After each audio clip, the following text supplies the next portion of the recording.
Hi, everybody. This is Conversations about Architecture. And today we have a unique and kind of emergency-like issue, because we're not going to talk about architecture. We're going to talk about the current situation in Ukraine. And it's a great honor, and I'm very grateful to have my wife, Veronica Acosta, assisting me today. Hi, Vera. Hello. Veronica is an architect, a designer herself, is a leading architect of architectural and urban projects at the Bjarke Ingels Group. And I hope I would have a pleasure to have you here in this role as well, if you would like it. But today I would like you to represent an American person who is curious about and terrified about things that are happening in the Eastern Europe right now, happening in Europe, in Ukraine, and would ask me this general questions that I've had been asked in the last 4 or 5 days quite frequently. So maybe I can ask you first about this question, what kind of question it would be. So when you read the news, when you see the videos, what are the first things that you don't understand? Like, what are the questions that can come in your mind?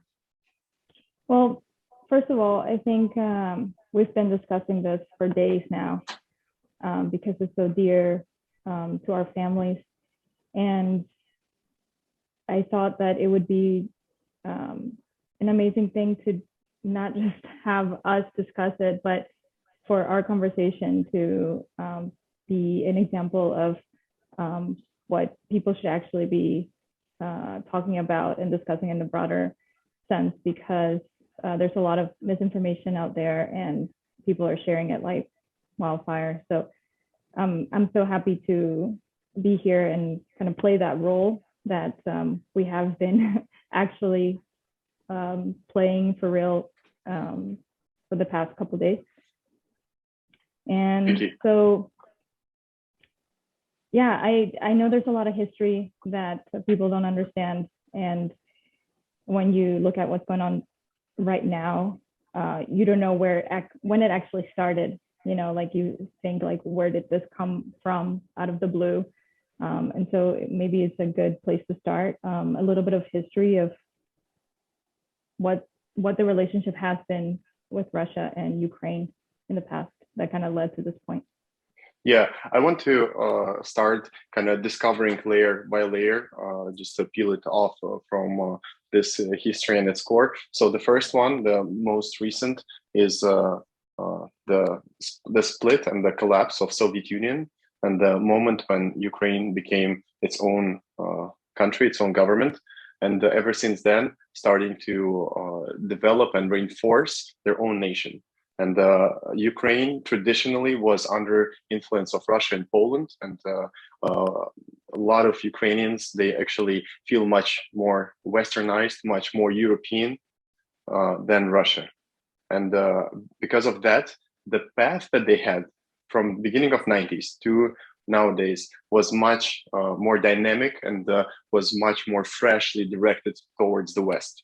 Because Russia is so huge and so full of this historical inertia, Russia did not have this pace. And that's something that saddens a lot of Russians, the minority, we will call them intelligentsia or enlightened people of the cities, because they would like to be like Ukraine, but they could not, because they have the huge parts in the east and in the rural areas that they ideologically confront and have to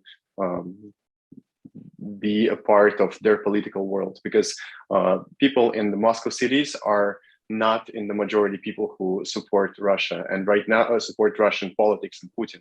And right now in the cities we have about, I would say 80%, that's how it feels. There is no official statistics, but I think about 80% of people against what's going on, maybe even more.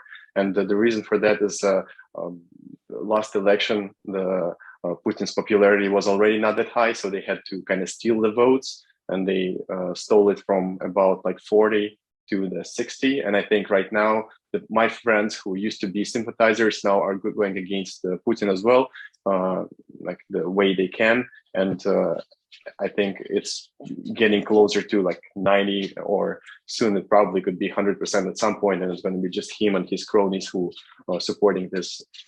So Ukraine were becoming more and more independent, and because it was facing Europe, Putin was scared that it will join NATO, this alliance, and will give its territory for NATO to place the regiments and place the rocket bases and make the distance between European and American rockets to the capital of Moscow closer. So like this part of this competition of nuclear weaponry, that kind of part of the previous politics of Cold War that America and Soviet Union used to have when they were kind of tactically trying to outrun each other. But this is only the external layer. And I think it's important, of course, but it doesn't give you the kind of deeper historical underpinning of this. And the deeper underpinning is that Ukraine dared to break away from this Soviet mentality tradition. They dared to stop being this scared kind of Sovietic people that many Russians are until this day. And they faced economical situation that came after this, because as soon as they create this revolution in 2014, Russia went against them, took away Crimea, destabilized the East, and they had to go towards Europe without any help. And they're a smaller country, even though they have 40 million people living there.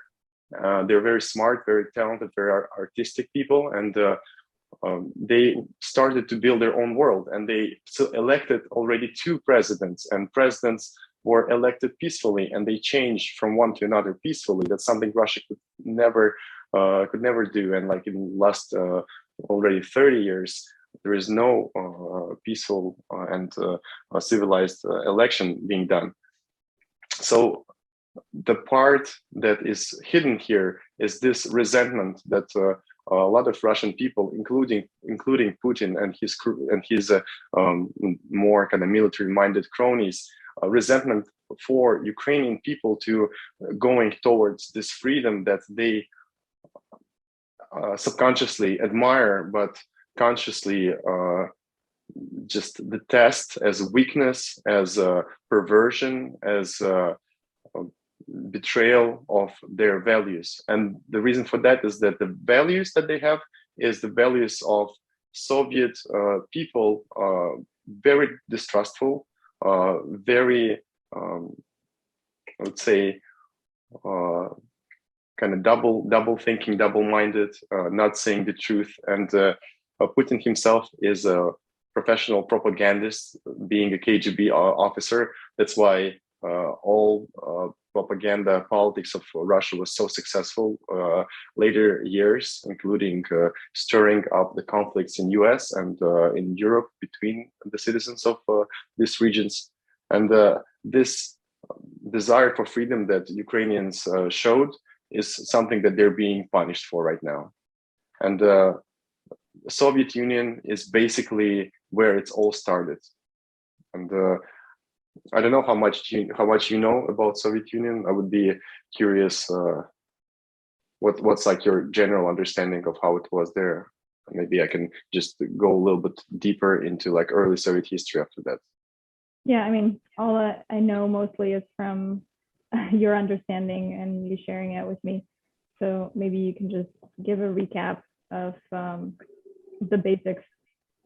Yeah. So the recap is that Putin is the continuation of the Soviet spirit. He's basically just like this representation of the dying this impulse that the country got in the beginning of the 20th century. So he represents this tradition. Even though we implemented capitalism, even though Russians in general, when they go outside of the country, they're now interesting people to talk with. They're Europeans in their core, a lot of them. Putin is not, and he represents the worst that actually we had in the 20th century, and that's the tragedy because he, as a KGB officer, was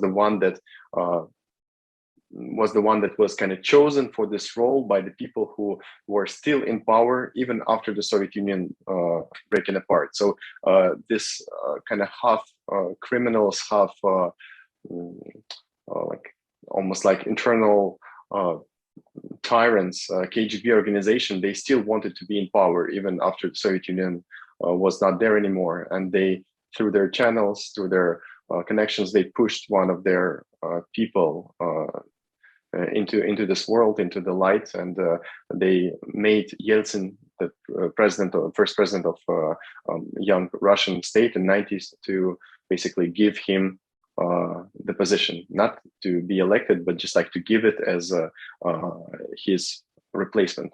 And this KGB spirit is a bloody, cruel, and resentful organization that was the biggest evil that the world have seen in the 20th century.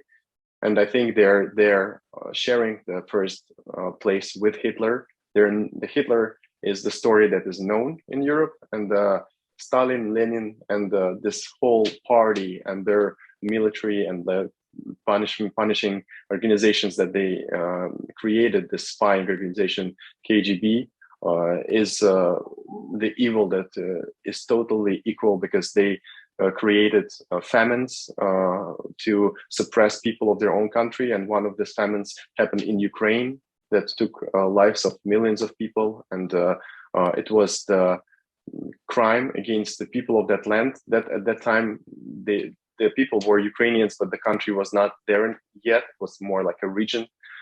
This people had mass cleansings of intelligentsia, of noblemen. They were taking money from the merchants. So the problem with the communism, as many people know, but I just want to stress it again, is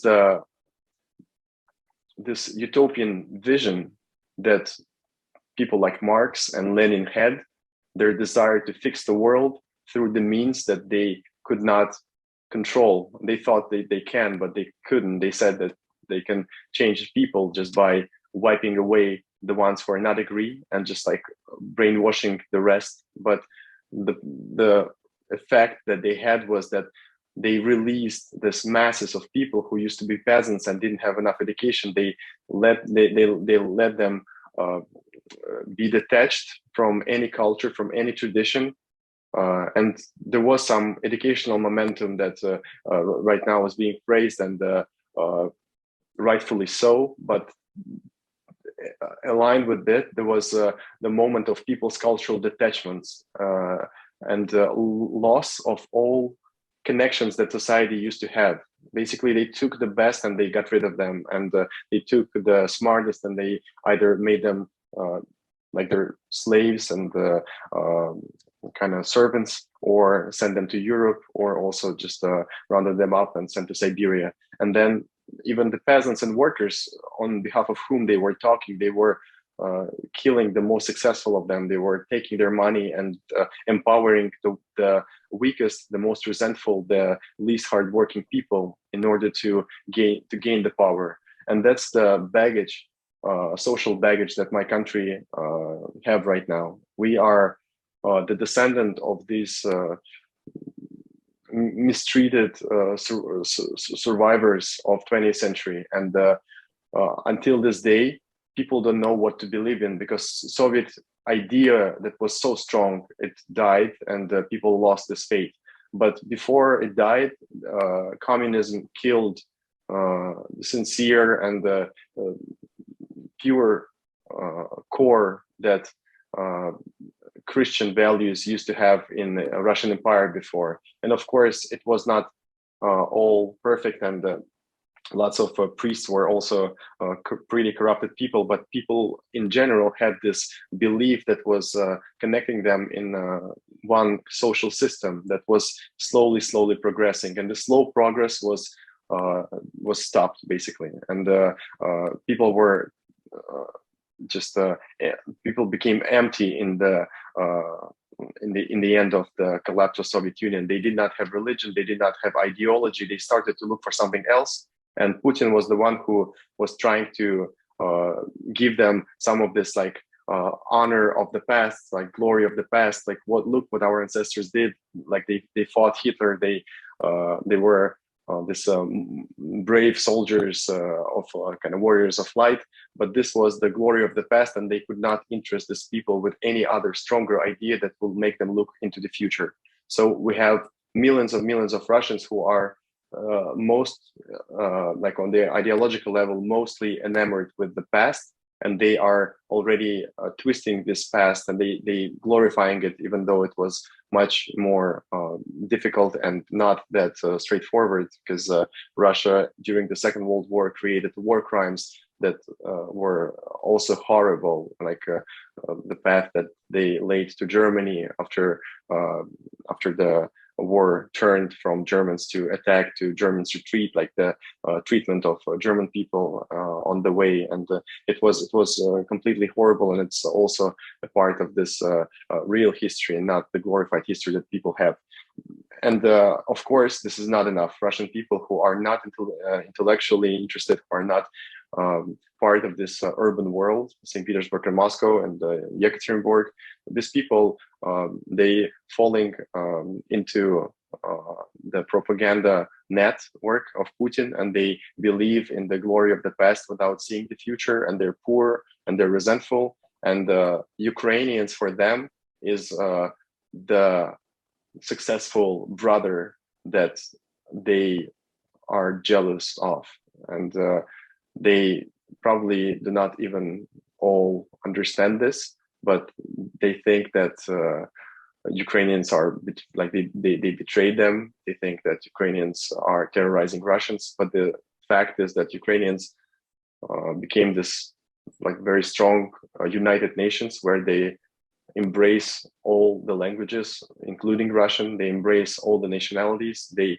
try to build this little state of their own, and being this proud country that rejected Russian and Soviet values, they're paying their price right now.